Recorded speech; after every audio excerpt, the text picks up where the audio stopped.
All right, it's 1:00. We're going to start, right? Yeah, We start? I think so. Yeah. Okay.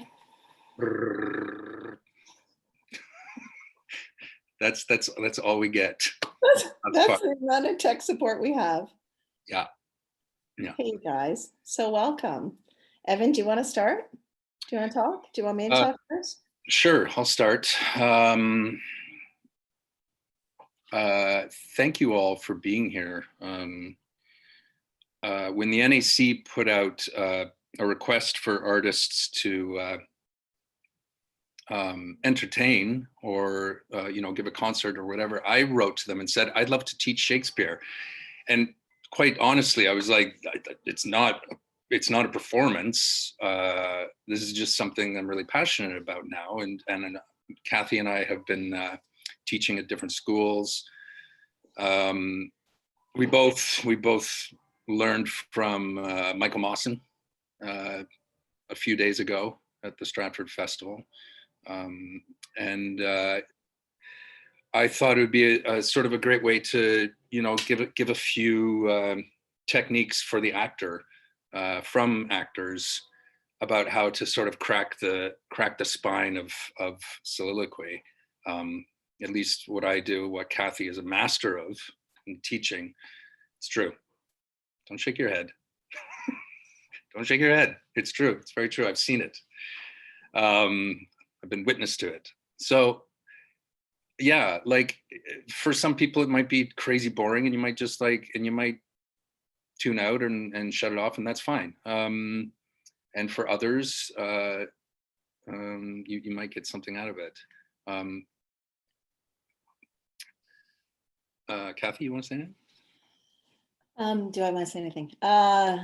Yes. So this is what we're in the center of this time. Ooh, not easy. So trying to do this in this form feels weird. Evan and I are both really nervous. And I was saying to him, I think it's because we're alone, like we're in our homes and we have this false sense of togetherness. Anyway, but we thought it would be fun. Basically, it gives Evan and I a chance to play and to do what we do and what we're inspired by and what we're passionate about. And we're hopeful that it will be somewhat inspiring or helpful to you. Because, we've talked a lot about how do we keep the work going. Because for actors of theater, we depend on each other in this space. We are together in it always. We are with each other and then we are with the audience. And it is a shared experience that is breathed together. So how do we keep theater alive in this time that we cannot breathe together in person? We can breathe together electronically over the internet. Thank goodness that we have this. But how do we do this? So this is a bit of an experiment, really, because we want to know if this would work to keep the work alive. Like if this is a forum as we move forward for we don't know how long in this place of the great pause, how can we still be in the work with each other? So that's really what we're up to, right? And the great thing is when you're in an actual room with Evan and I, you're kind of locked in because we do lock the door. But this time, like you can actually just leave and we won't even see you leaving. So that's pretty terrific for you. Anyway, so that's what I wanted to say. We were both in the conservatory. Like when Mawson first started the conservatory with Richard back in that time, Evan was in the very first class that was in the January intake, and I was in the second class. And I went in as under Michael and Janine Pearson had me come in as both an actor and a coach. So Michael would sometimes make me work and sometimes make me coach. And it was an incredible, amazing time. And, Mawson always charged us to be passing along the work. So this is our attempt to continue to pass along the work. So yeah, absolutely. now so when Evan was then contacted by the NAC to say, yes, do your class. Then he contacted me and said, so we're doing this. Yeah, that's how that happened. And I wasn't sure about the work in this form. I'm still not sure about the work in this form, but we're going to do it. So then we said, okay, so what would we do then? How would we go about doing it? So then I said, what if we just opened a complete works, like open the collective works and said, there's a speech on that page, let's just begin, so that we could, how do you begin? And this is not the definitive, this is not the only way, this is only one way in. Like, Evan, like, how do you start the work? Like when you start a Shakespeare, when you start playing a part, like I would imagine that you start differently each time, depending on the character, depending on the play. Yeah, absolutely. And sometimes it's quite wrong. I remember doing Taming of the Shrew with Peter Hinton. Yeah, I didn't coach you on that. That's probably for the best. But I remember sitting at the table at the first read with Irene Poole, the wonderful Irene Poole as Catherine. She was just amazing. And I remember starting to speak as Petruchio, and I started talking like this and kind of like manning it up, right? I was like, well, he's Petruchio, he's a man, he's got to do this and this. And Peter Hinton was like, Evan Buliung, stop. I was like, what? He's like, that's not what I want. I want you to speak like a real human being. It's like, and thank God for him, because he was right. It was like, find the kernel of humanity within each of these characters. And the thing that I love about Shakespeare is to find the non-heroic in the heroic, and to find the clumsy. I mean, that's what makes great action films. If you think about Bruce Willis and Harrison Ford, they're constantly falling down, they're constantly tripping, and things aren't going right. And that's what makes it exciting. It's not heroic. I find heroics makes for I don't know, bland films. So, but whatever. I'm getting way off topic. So I come at it with the craft, with the tools that we were given by Mawson. And the first thing that Mawson did in our conservatory was he brought in a prism. Yeah. And he set it down. Crystal. Yeah, a crystal. And set it down, and the light shone through it, and it reflected, and it like off in a myriad of directions. And he said, this is how you come at the work. Basically, there's a million different ways to come at this. That's right. And that's the beauty of it, right? And that's the beauty of Shakespeare, is that you're just bringing yourself to it.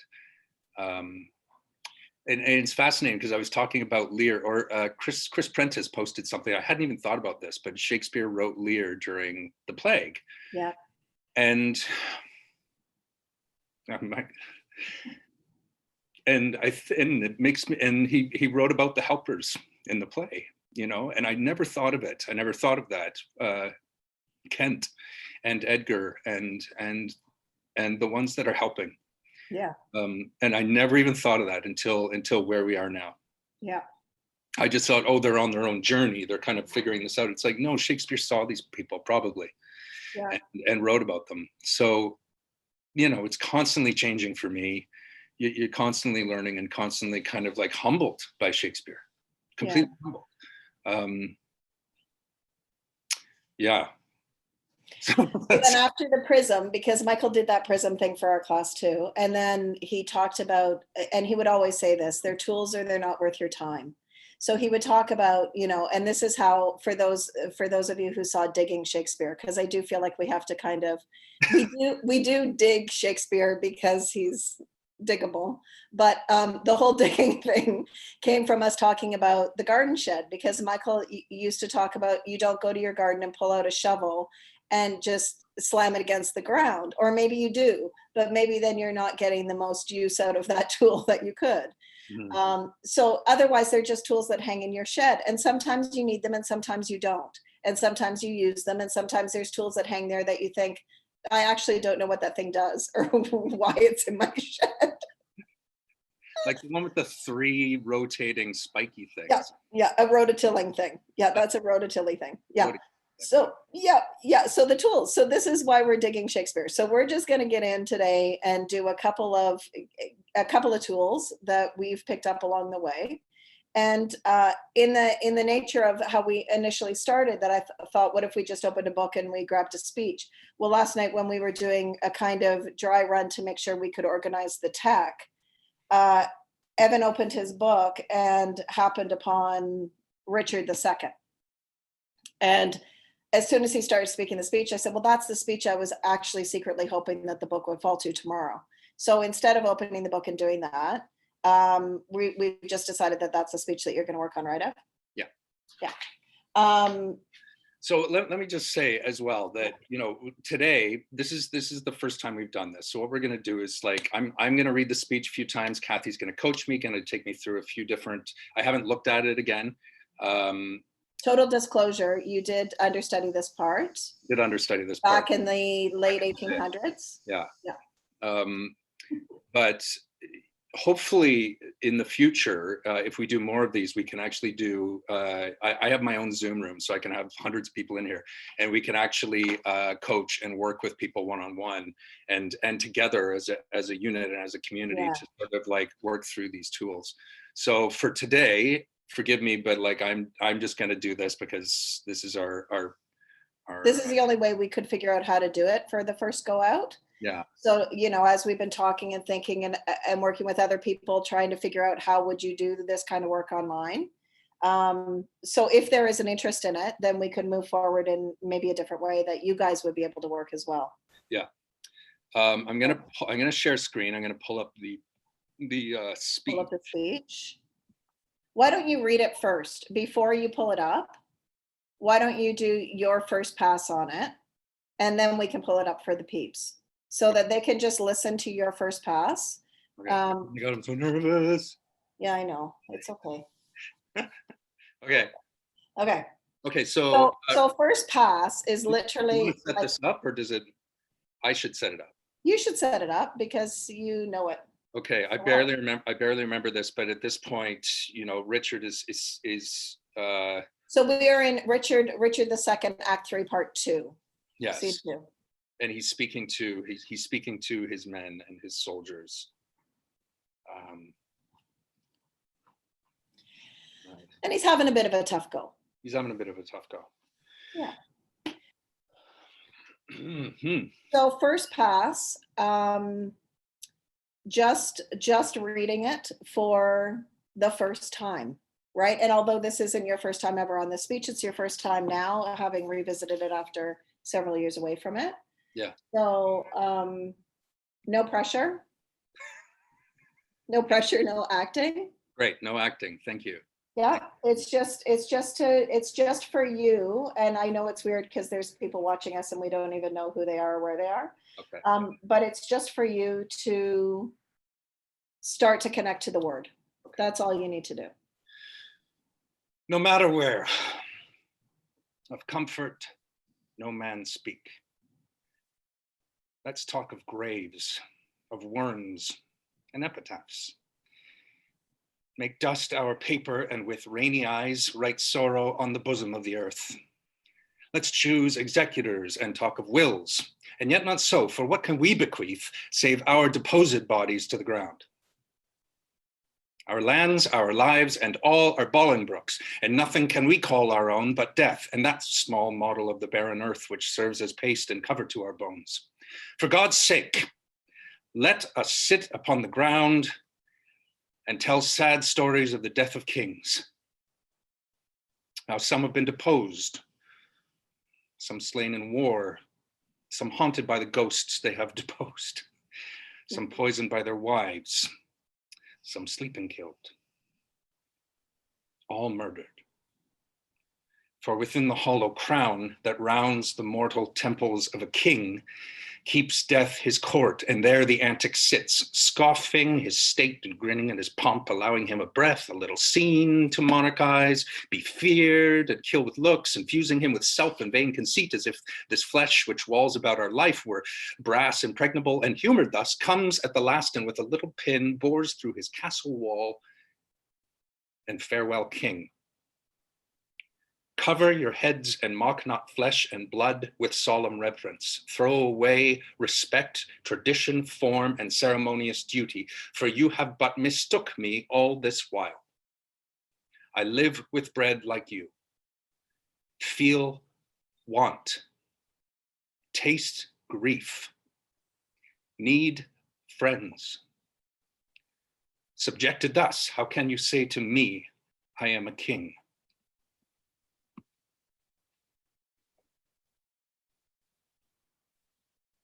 God, it's a beautiful speech. It's a good speech. Oh my God. It's a good speech. Okay, first impressions. What comes up doing that for this? So just all the stuff. Like, what's the stuff? What comes up first is I mean, it's my favorite play. It's my favorite Shakespeare play because it's just so beautifully written. Yeah. What comes up is his wit, his self pomposity, Yeah.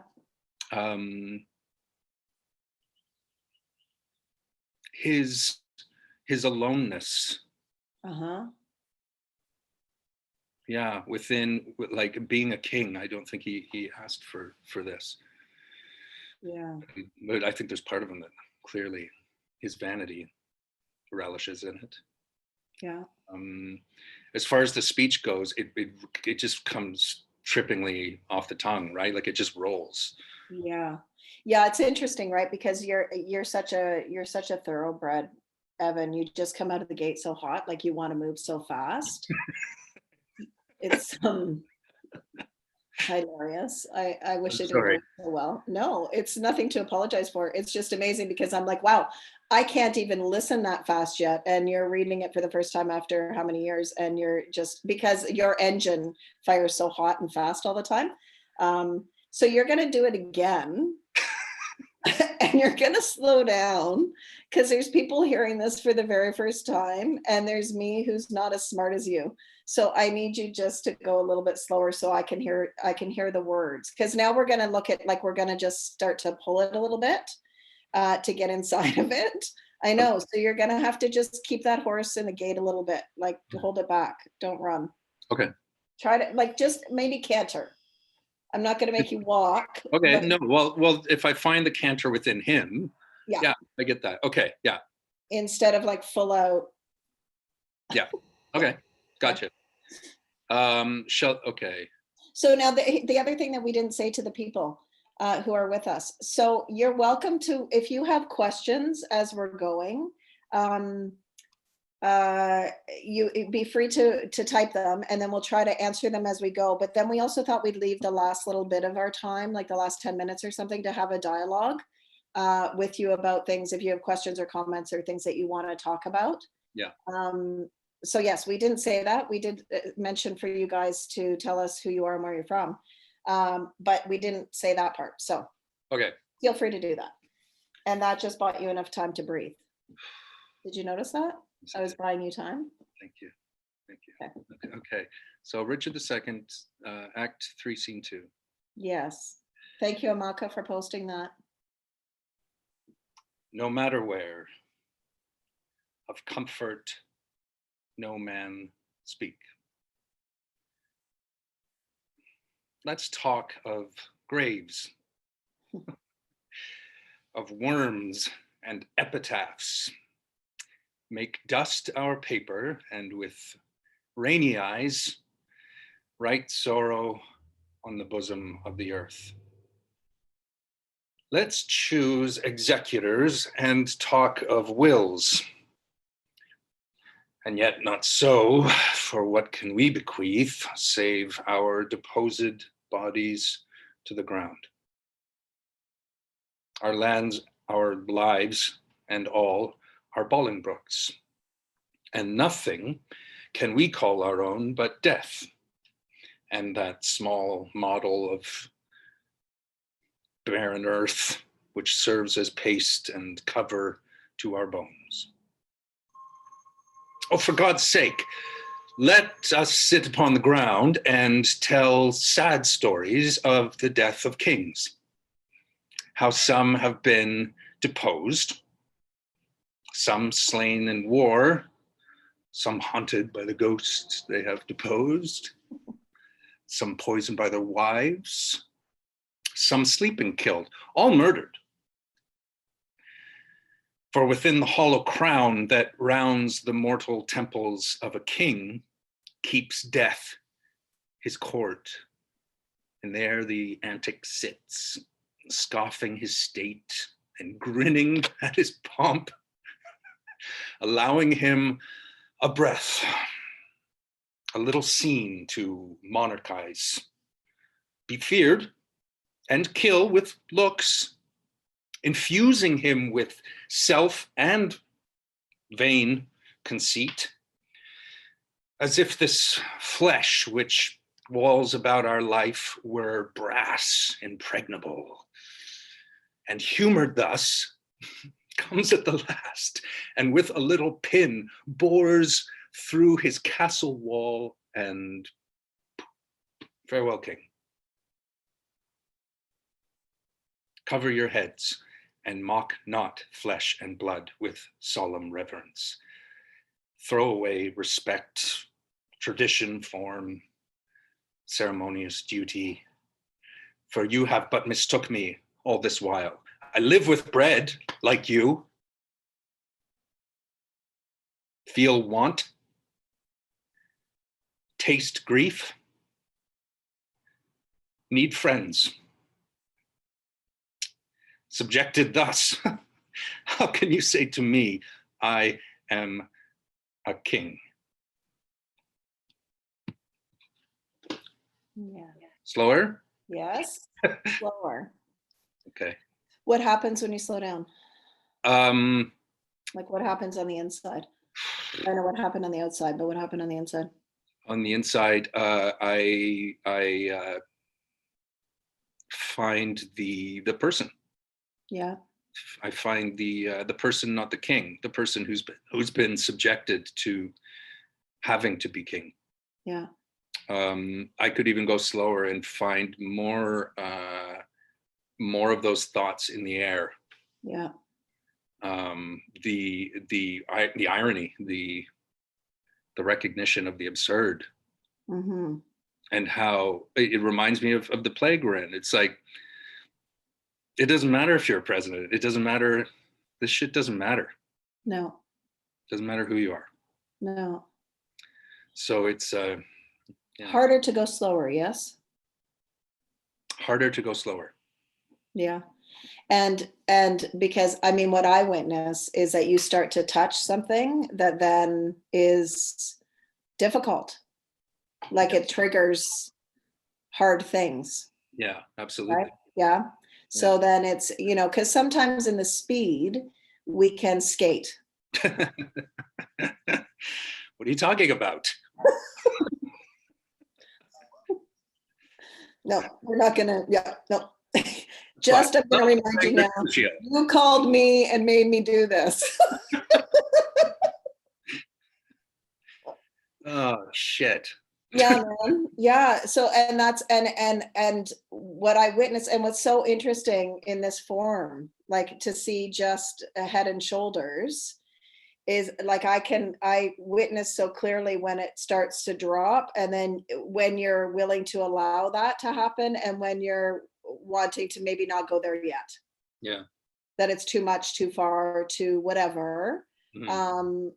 Maybe not safe yet to go there, whatever. Like, I mean, for whatever reason, your body just wants to not be there. And that's cool. Like, that's totally okay. But it's so obvious here. Whereas I think if we were in a room together, mm-hmm. I can get distracted. Like, admittedly, I can get distracted by other things you're doing. Yeah.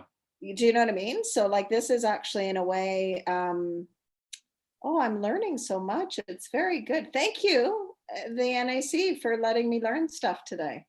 It's very good, this forum, to figure this kind of thing out. Okay, so anything else about that? Anything else about the language that you, this time through, heard, felt, spoke, that you, surprising, interesting? No, let's continue. Okay. If anyone has any thoughts in the comment section too, like Jill had a question and then retracted it, and I didn't see it, Jill. No, Jillian Kelly retracted. Like, we see that you retracted something, And I saw a question mark, but I couldn't get my eyes off Evan, and I was listening to him to miss your question. So if you did want to, oh, we're learning too. Thanks, Jill. Thanks, Jill. That's good. Okay, so we're gonna talk about argument, right? Yep. That's what Yep. we're gonna do next. Yeah. So not always the first thing. Like this wouldn't necessarily be the first thing that we would look at. You know, but I think that in this form, it makes sense to look at the argument first. So do you want to talk about principal thought?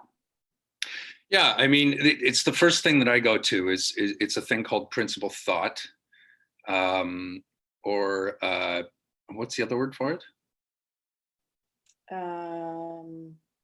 What's the other word? Well, you know, for people who write thesis essays, Yeah. like you could think of it as your thesis.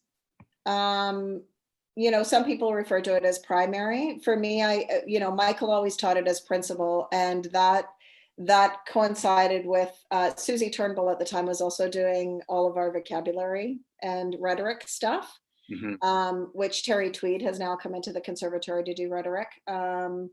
But there's a primary, secondary, tertiary thought inside of a sentence structure. So I think calling it principal then keeps those things separated. Gotcha. Okay. Yeah. So for me, principal, and thanks, Dave Phillips, for I think Buliung should have worn a period costume for this. I considered it. Okay. Yeah, principal thought is usually a line. Yes. In the soliloquy, which basically, if you took the rest of the soliloquy away and just said this line, you would get the entire meaning of the piece. It's like the billboard. Yeah. Like I think if we were doing 45-minute Shakespeare's, if we went through and got the principal, you know, the principal out of all of the speeches, we would then get the storyline. We would know how to move forward, right? But it is, yes, you are always traveling toward your principal thought, and once you have spoken it, everything you say after it will be in support of it in some way. Yeah. So everything you're saying is leading to that point. You make that point, and everything you say after that will in some way be in support of it or in reference to it. So that's a kind of map to help get you there. Now, Michael always talked about it, which I have used and I think is endlessly helpful, is it is in this regard as an actor exercise. It isn't a cerebral, you go through it and look at that in ways of like you would in an English class, for example. Like you're looking at the speech, you're doing the speech to smell it out, to sense it out, like the animal is going after that. So your gut will always tell you what the principle is. And when you're not practiced on it, your gut may not be as loud as when you're practiced. So it's something that will come. So, you know, it's something that you're going to do it, and you're going to put your hand up when you feel like you've hit the principle, so that we all know that that is the principle that you're identifying this time through. Okay. And then we'll talk about it afterwards and see if that's it or if it's somewhere else or what. But I think we have to do it in action to figure out how it works. Okay. Okay. Yeah. And we have a couple questions on the side. We'll get to those right after this. So we'll get to those after we do this. First, go at the principle. You're not going to give me any time to look for the principal thought, are you? No, you have to do it. You just have to do it as you're doing it. You'll know. Your gut's going to tell you. Or not. Stop looking at it. Okay. Can I go faster this time? No. Okay. No matter where, of comfort, no man speak. Let's talk of graves, of worms and epitaphs. Make dust our paper, and with rainy eyes, write sorrow on the bosom of the earth. Let's choose executors and talk of wills. And yet not so, for what can we bequeath, save our deposed bodies to the ground? Our lands, our lives, and all are Bolingbroke's. And nothing can we call our own but death. And that small model of the barren earth which serves as paste and cover to our bones. For God's sake, let us sit upon the ground and tell sad stories of the death of kings. how some have been deposed, some slain in war, some haunted by the ghosts they have deposed, some poisoned by their wives, some sleeping killed, all murdered. For within the hollow crown that rounds the mortal temples of a king keeps death his court, and there the antic sits, scoffing his state and grinning at his pomp, allowing him a breath, a little scene to monarchize, be feared and kill with looks, infusing him with self and vain conceit, as if this flesh which walls about our life were brass impregnable, and humored thus comes at the last, and with a little pin bores through his castle wall, and farewell, king. Cover your heads and mock not flesh and blood with solemn reverence. Throw away respect, tradition, form, and ceremonious duty. For you have but mistook me all this while. I live with bread like you, feel want, taste grief, need friends. Subjected thus, how can you say to me, I am a king?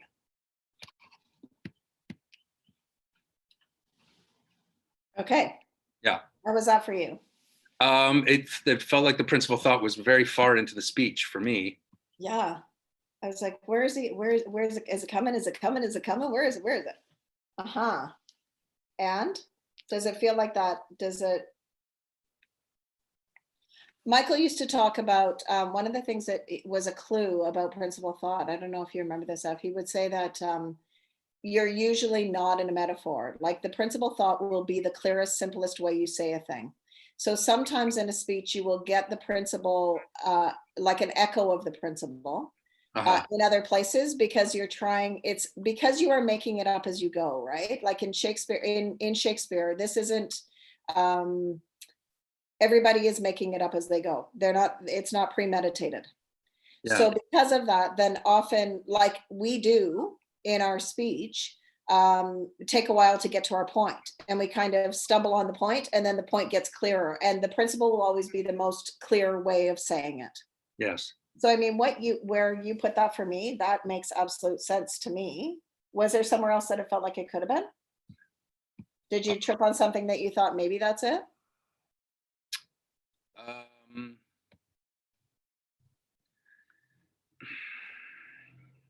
Do you want to try it? Was there another place that you thought maybe? Do you want to just try it so that we can see what it feels like if you kind of mess with it and you put it somewhere else and see if you can hold the argument together? Sure. It's a long speech. It is a long speech. That's okay. Are you getting tired? Do you need some water? No, I'm not getting tired. I'm terrified I'm boring people to death. No. Okay. If they're bored, they're going to leave. It's all good. Okay. And Maggie, we're going to get to your question. I'm seeing it there. Absolutely. So I'll come back to you. And I also saw a question about cover, the word cover. So we'll get back to you too. Yeah. And again, this is Richard II, Act 3, Scene 2, if anyone has. Okay, now you could put the speech up. That would be a good thing. So that people could see the speeches you do at this time. Sure. And people are telling us they're not bored. Oh, that's nice. That's very nice, you guys. You're all very kind people. You are very kind. Okay, so here's the speech. No matter where, of comfort no man speak. Let's talk of graves, of worms and epitaphs, make dust our paper, and with rainy eyes write sorrow on the bosom of the earth. Let's choose executors and talk of wills, and yet not so, for what can we bequeath save our deposed bodies to the ground? Okay, Evan, I'm going to interrupt you. Hey, that's fun. So you're now a tiny picture of my screen, so that's weird. I'm just getting used to that. Okay, who are you talking to? I'm talking to my men. Yeah, are they on your side? Ish. Yeah, good. Do you want them on your side? You don't have to answer these things out loud. Yeah. But just something else to drop in, because always, like when we start to get onto a tool, then we can disconnect from the other bits, and the other bits will help you connect to the tool. Okay. Right? So And you're going to identify it by putting your hand in the air again when you get to the principal. I just want to remind you that. Yeah. But people can't see me. They can only see you right now because of the screen sharing. Hold on. Oh, now they can. Dun, dun, dun. I resolved it. Did you? Yeah. Okay, good. Well, that would be really bad if they were just watching the speech and not you. Technical wizardry here. Over here. It's amazing. Okay. Okay, so just remember who it is you're talking to. Got you. Okay. As you're doing that. Okay. No matter where, of comfort, no man speak. Let's talk of graves, of worms and epitaphs. Make dust our paper and with rainy eyes write sorrow on the bosom of the earth. Let's choose executors and talk of wills, and yet not so. For what can we bequeath save our deposed bodies to the ground? Our lands, our lives, and all our Bolingbrookes. And nothing can we call our own but death, and that small model of the barren earth which serves as paste and cover to our bones. Oh, for God's sake, let us sit upon the ground and tell sad stories of the death of kings. How some have been deposed, some slain in war, some haunted by the ghosts they have deposed, some poisoned by their wives, some sleeping killed, all murdered. For within the hollow crown that rounds the mortal temples of a king keeps death his court. And there the antic sits, scoffing his state and grinning at his pomp, allowing him a breath, a little scene to monarchize, be feared and kill with looks, infusing him with self and vain conceit, as if this flesh which walls about our life were brass, impregnable. And humored thus comes at the last, and with a little pin, bores through his castle wall, and farewell, king. Cover your heads, and mock not flesh and blood with solemn reverence. Throw away respect, tradition, form, and ceremonious duty, for you have but mistook me. All this while I live with bread like you. I feel want, taste grief, need friends. Subjected thus, how can you say to me, I am a king? There, that's different. There, that was different, eh? Yeah. Yeah. What'd you find out? Did it work better there, or like, was it? Well, yeah, I mean, it's different. What it does is it sets up the end. It sets up, it's like, here it is. Death will make sure that I am a human being. And following that, I am, what it does is it opens the door for him to step out and plead, as opposed to still be up there and say, I'm with you, I'm one of you. He's now able to say, I'm a human being. Mm-hmm. I mean, he definitely has a Christ complex. You know, if you take the rest of the play, there's definitely he's a sensitive lad. Yeah. Yeah. Yeah. Yeah. Oh, Michael Spencer Davis, you have mistook me all this while. Is that the principal thought? He's working it out unconsciously, and this is his realization. So that's where Evan first put it, Michael. Yeah. Right? That was your first one. That was my first choice. And then we just gave it another spin to see if this one, if there was another possibility of it somewhere. Because I think the important thing, especially in early days of working a speech, is to not feel like you have to nail it down. Yeah. That then, because it will help you to keep breaking it open if you're working it one way and then working another way. And I think this time too, like the second time that you did that, you were also more connected to the who it was you were speaking to. Yes. Which changed your connection to the how. Mm-hmm. Right? Yeah. Yes, well, and Jill saying she saw the fear and vulnerability and hurt. Yeah. And I think that yeah, for sure. I totally agree. Yeah. it reminds me of a speech from Succession on HBO. If anyone's watching Succession, I had to stop watching it because it's just so, it's so depressing and crazy. But it reminds me of this, like just someone who's been raised in a world that is not real, raised in a monarchy. Yes. And for Shakespeare to write a character like this, who is like, I'm just a human being. Yeah. I didn't want to marry this woman. I didn't want to do this. I didn't want to, like, this is, yeah, it's incredible. I gained urgency that last time through. Absolutely. And I think that had to do with, hello, Jeanette. I think that had to do with what you're saying of who I'm speaking to. Like, regardless of whether he wants them on his side or not, he still speaks to people the way he speaks to people. He's still privileged. Yes. He still looks down, right? And it's why he had to go. Well, yeah, and he's still a king. Yeah, he's still king. Yeah. Yeah. Brilliant. Okay, so now we had, there was a question up here about cover, the word cover. Yes. So I just wanted to go back and grab these questions now before we go forward. Port 304. What's with cover? It's used twice and differently? Yes, it is used twice and differently.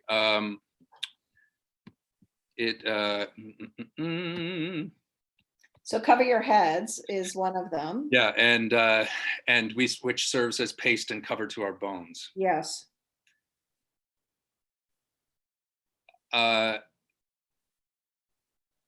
I mean, it's a good word. Right. Serves as paste and cover to our bones. Cover your heads. Well, yes. I mean, I could be going back to saying, cover your heads and mock not flesh and blood with solemn reverence, as opposed to that small model of the barren earth, which serves as paste and cover to our bones. Yes. So. Yes. So what is, I'm sorry, now I'm a bit confused by the question. Can you put me back on the other screen? Because I can't, when you have us there, okay, hi. Yep. So that's port 304. What's the question exactly? Is it used twice and differently? So yes, it is used twice. Those two references Evan just said, and you've seen that text now.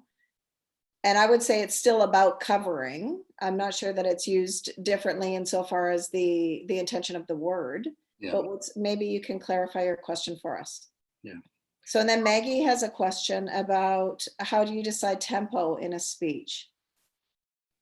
To earn pauses and fight for your objective. Okay, yeah. So, you know, Michael always used to say to us, no pauses till you're 50, which getting close. It's so confusing to me. So no pauses till you're 50. And the reason why he would say that is he said by 50, you would realize you didn't want them. Yeah. Because what happens in a pause often, especially in, I would say when you first come to this text, is that, or maybe because it's a contemporary influence, that there's a lot of acting that happens in the pause. And so his idea was act on the word, not in the pause. So that is the thing about why people will say, well, or why somebody said that to me. I'm not sure why you've been told that, Maggie. And also these plays are really long. Like it's actually really technical that we need to move. We need to get them through. You know, Shakespeare even says in the beginning of Romeo and Juliet is now the 2 hours traffic of our stage. And I've yet to see a whole production of Romeo and Juliet that runs in at 2 hours. Now, is that true that you know that they ran 2 hours? Was that just something that you know scanned easily and that's why he put 2 in? And he might have said that to get his actors to move along as well. Really, there could be so many things that could be it could have been directive, like, right? But I think the point is that the verse works its best, I believe, when you stay on the words and you don't put pauses in. Because the pauses often, my experience of witnessing actors in this work is that the pause is about the actor more than it is about the story, more than it is about their scene partner. Yeah. It's more about the personal experience of it. Mm-hmm. So I would say about that. Now, insofar as the tempo of the speech, like I don't ever deal with tempo. because when an actor's on the engine of it, like in the engine of this speech, these speeches are designed to move, like the way the language is put together will determine when things need to slow down, because your mouth needs to get around things, and when you can speed up because you can actually move more quickly through a thought. So I don't particularly subscribe or prescribe No, no, like sort of there's notating a tempo. no, there is no, I mean, it's what you find with your scene partner. It's what you Yeah. find with the And director. I think that, your concern, absolutely understand that, because when you're trying to put it all together in the beginning, it's really hard to get everything coordinated. So of course you're thinking about all of those things that you've been told, like don't pause and do this and don't do that and be on the meter and be in the words and every word's important. And I mean, you can hear so many things connected to Shakespeare, right? Yeah. So I think that's partly why we also used to get told it takes 10 years to train a classical actor, because there's a lot of things to get coordinated, which is also why for me, it's the best gym an actor can go to, because it works all of your muscle. It Mm. works your spirit, it works your soul, it works your heart, it works your I mean, dexterity. I will be the first person to say that I think that Shaw does that as well in a Yeah, completely different way. It flips it on its head, and you have to take the heart and put it through the head and the voice, whereas Shakespeare, you bring the head down through the heart. yes, And if you're fortunate enough to work on both, which I was, I truly learned how to act at Shaw. yes. But Shakespeare Well, gives you the raw. Shakespeare gives you the raw muscle. So I mean, it all stacks on top of each other. It builds the layers of a classical act. totally, Uh, totally. So and I would we kind of say, have to move along because we're running out of time. If we yeah, want okay. to take a couple more Okay, go. Because things. there's more. So port 304 came back to us. Is it a kind of thesis antithesis? Something about the earth covering up the dead and covering up wearing fashionable clothes and manners as a kind of death. Oh, interesting. Cool. Yeah. Sure. Yeah, maybe, possibly. Yeah. Great. Max Roll says, I was taught, learn the rules so you can break them in good conscience. Follow the Yep. line because it can only help you, but feel free to throw in some chaos. Yeah. Oh, yeah. Oh, I'll throw in yeah. some chaos. Really, Okay. really great. So what should we give a couple more things here? What do you want to look at? Monosyllabic. Yeah. Why don't you? Yeah, because that actually fits right in with. One of my favorite tools is the monosyllabic line, or the Anglo-Saxon line, which it basically means if you have and another thing, you can go through any soliloquy in Shakespeare and look for the principal thought, and you'll find it. Well, yeah. If you're a Shakespeare nerd like we are, it's kind of a fun game. You have a lot of time on your hands, so go through any soliloquy and you'll find the principal thought. And it basically, for me as an actor, it just gives me a place to get to. Like everything else is beautiful, and you're building an argument, and there's color, and there's shape, and there's form, but it's getting to this is the meat and the potatoes, and this is the heart of what I'm trying to say. So you can find And it. it's the thing you want. It's Yeah, it's it's the thing the you thing want, you the thing you need want. to say. So the monosyllabic line is, for me, it's really important because I do go so fast, or I can have a habit of going so fast. The monosyllabic line is exactly what it sounds like. Each word in a line has one syllable. And Shakespeare wrote these for the actor as a little marking post to say, take each word at its own value, and spell it out. And it's not a pause at all, but it's like, this is what I'm trying to say. And the beautiful thing about this speech is that there's only two, and they come at the end. Hold on, let me share this screen again. I am nerding out on Shakespeare.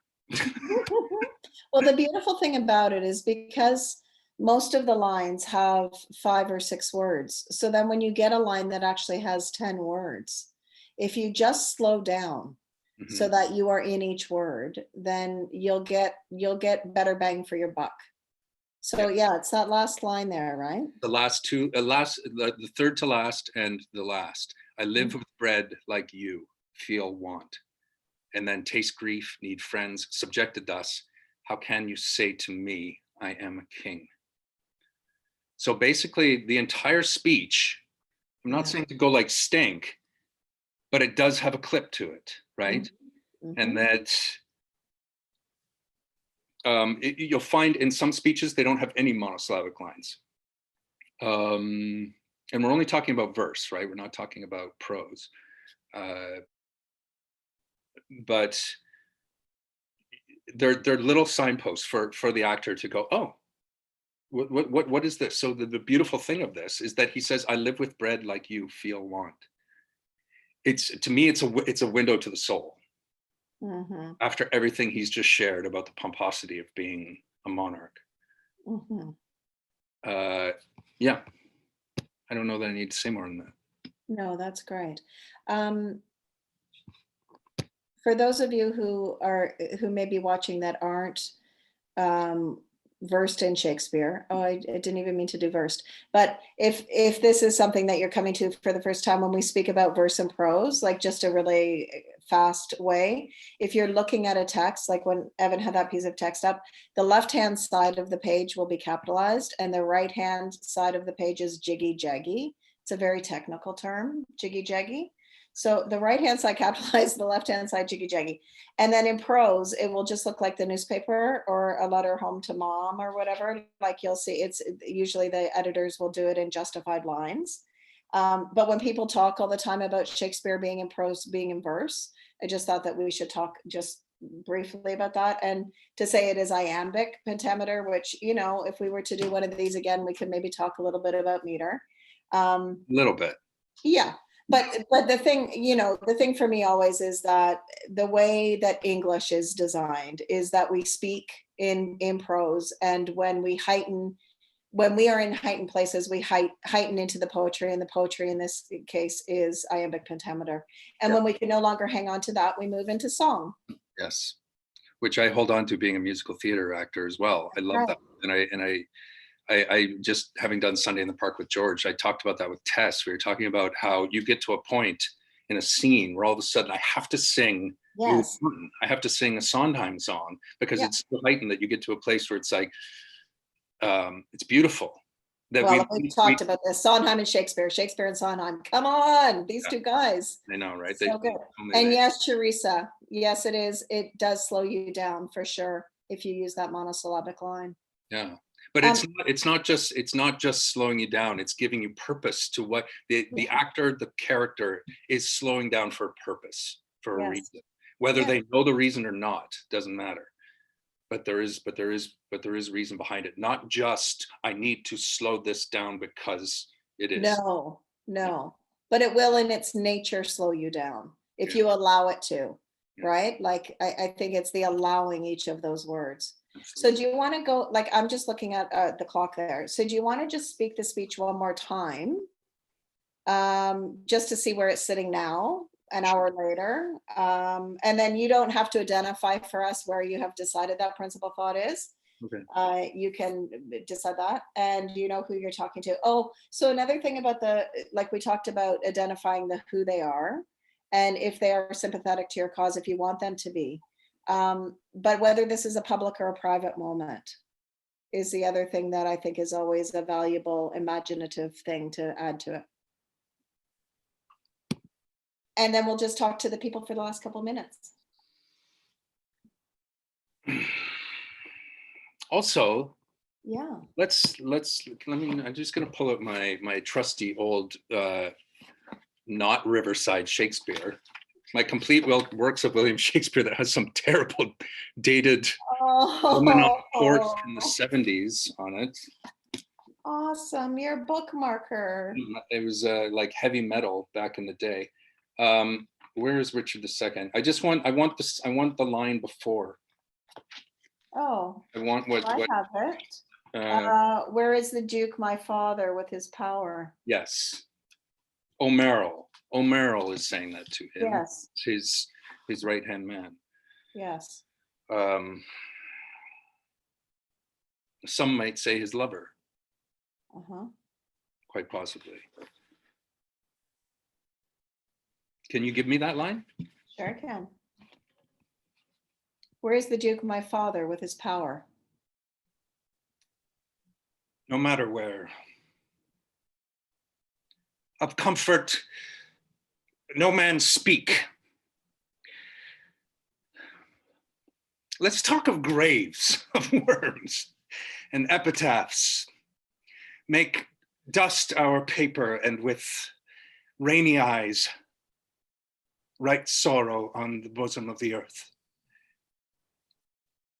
Let's choose executors and talk of wills.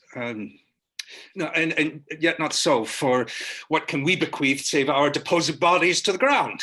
Our lands, our lives, and all our Bolingbroks, and nothing can we call our own but death, and that small model of the barren earth which serves as paste and cover to our bones. For God's sake, let's sit upon the ground and tell sad stories of the death of kings. How some have been deposed, some slain in war, some haunted by the ghosts they have deposed, some poisoned by their wives, some sleeping killed, all murdered. For within the hollow crown that rounds the mortal temples of a king keeps death his court, and there the antic sits, scoffing his state and grinning at his pomp, allowing him a breath and a little scene to monarchize, be feared, and kill with looks, infusing him with self and vain conceit, as if this flesh which walls about our lives were brass impregnable. And humored thus, comes at the last with a little pin, bores through his castle wall, and farewell, king. Cover your heads and mock not flesh and blood with solemn reverence. Throw away respect, tradition, form, and ceremonious duty. For you have but mistook me all this while. I live with bread like you. Feel want. Taste grief. Need friends. Subjected thus, how can you say to me, I am a king? Yeah. How was that? Would you find It was, I was all way up in my head about it all. I think, yeah, I was okay. was way up in my head about it all. So what was up in your head teaching you? Would give you any information? Because sometimes being up in your head is really useful. Yeah, I think it was useful. It was plotting. I don't know. I don't know what it was. I don't know what it was doing, but it was on the path. Mm-hmm. It was on the path, but Mm-hmm. you know, because I'm trying to mesh together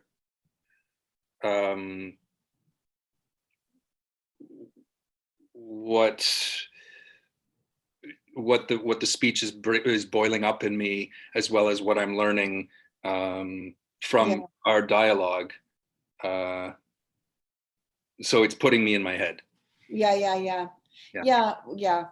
It's a lot of information. Yeah, totally. It's a lot of information, and it's a lot to do in a short period of time. Yeah. You know, like it's so the body just needs time to process it. So we should probably, because we're supposed to finish in a minute, should we? Yeah, we can go over time a little bit if people have thoughts. And so anybody with thoughts, and Jeanette is telling you that it was so very, very clear. Lovely, thank Carolyn's you. agreeing. I don't know if Carolyn's agreeing with Jeanette or with what you're saying, but thank you for agreeing. And Alexandra, hi.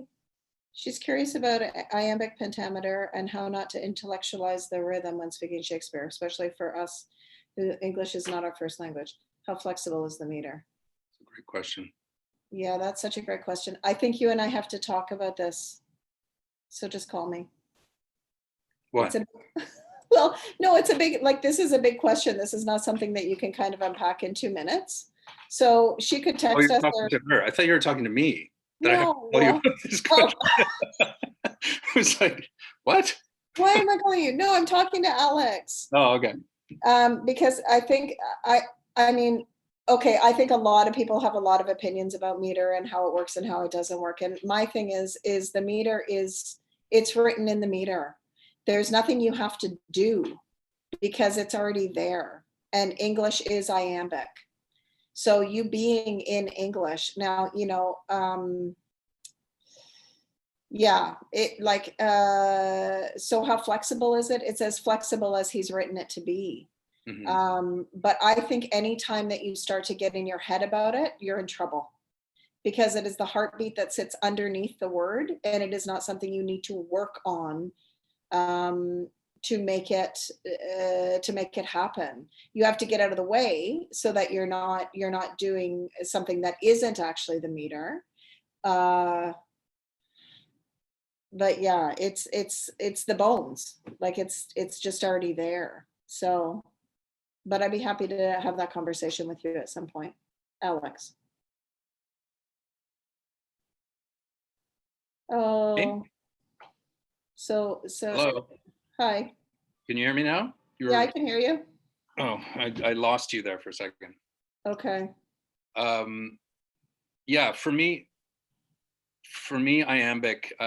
Richard Minette. I remember auditioning for Richard for something years ago, and he just said, "You need to do it more like Brian Bedford." How he just sort of he stumbles through it, and like there's a I feel as an actor, the less I hear the rhythm, I enjoy that myself as an actor. Eventually, it'll just become part of your heart and become part of your body when you're speaking the language. And yes, like you need to learn the rules before you can break them. But I put iambic pentameter down further on my list of importance as an actor. But that may be because it's in my body. It is. It Yeah, actually is, and because you're musical, you come to it easily. I am very musical. Thank You you. are. Yeah, I like a good tune. Me and Adam Brazier, who Adam Brazier and I were the musical theater students at George Brown. That's right. You were. So Yeah. Shannon Vickers is saying that in '99, Martha hosted a talk back with some of the actors. I remember that actually, Shannon. And she said that she was working with actors that were well oiled. And what do we think makes a well oiled actor? And honestly, time. Time in these words, time in these stories, time in I mean, I think to what Martha's speaking of, what I think that is, like you cannot substitute time in this work. And I hated that when I first heard it. And I fought against it. And I thought it was just a way to keep us young'uns down. And which also I think was inspiring because it made me work really hard and be in this every day, all the time. So maybe that's part of the point of saying it, is to get us inspired to work our muscles. But I do think that time is a great teacher. And right now, being in the great pause, we all have time. Yeah. So We do. thanks, Yeah. you guys.